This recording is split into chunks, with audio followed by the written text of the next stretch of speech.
আজকে আমরা একটা সময় পার করছি, যে সময়টা আমাদের 15 বছরের একটা ফ্যাসিস্ট দানবের পাল্লায় পড়ে গোটা বাংলাদেশ তছনছ হয়ে গিয়েছিল।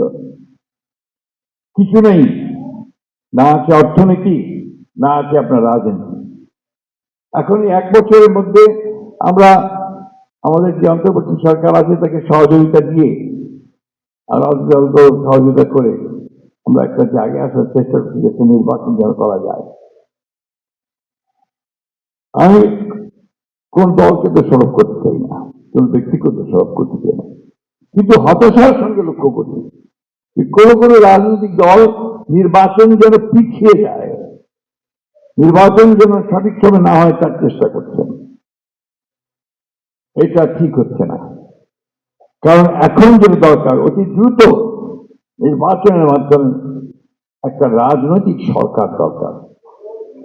কারণ দেশের অর্থনীতি, দেশের রাজনীতি, শিক্ষা সবকিছু নির্ভর করছে যে আগামীতে একটি নির্বাচিত সরকার সেই ব্যবস্থাগুলিকে সামনে নিয়ে আসবে।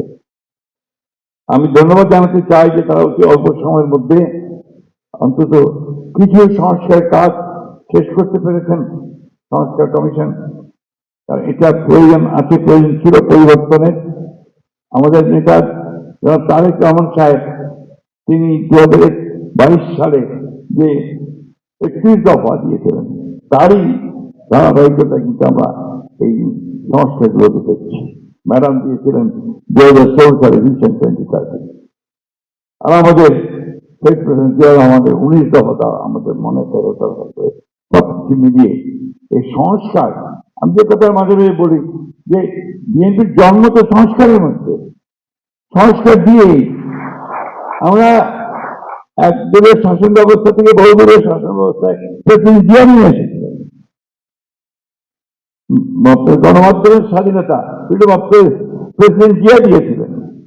জনগণের মৌলিক স্বাধীনতা অধিকারগুলোকে স্বাধীনতা প্রেসিডেন্ট জিয়া দিয়েছিলেন।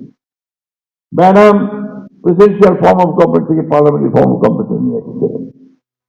মেয়েদের লেখাপড়া ক্লাস 10 পর্যন্ত আপনার বিনা খরচে লেখাপড়া ম্যাডাম করেছিলেন। মেয়েদেরকে চাকরি দেওয়া, মহিলা দপ্তর করা, সব তো বিএনপি এবং ম্যাডামের কাছে প্রেসিডেন্সিয়াল কাজ। অথচ এমনভাবে কথা বলা হয় যে বিএনপি একটা ভিলেন, কিছু কিছু লোক বলার চেষ্টা করেন।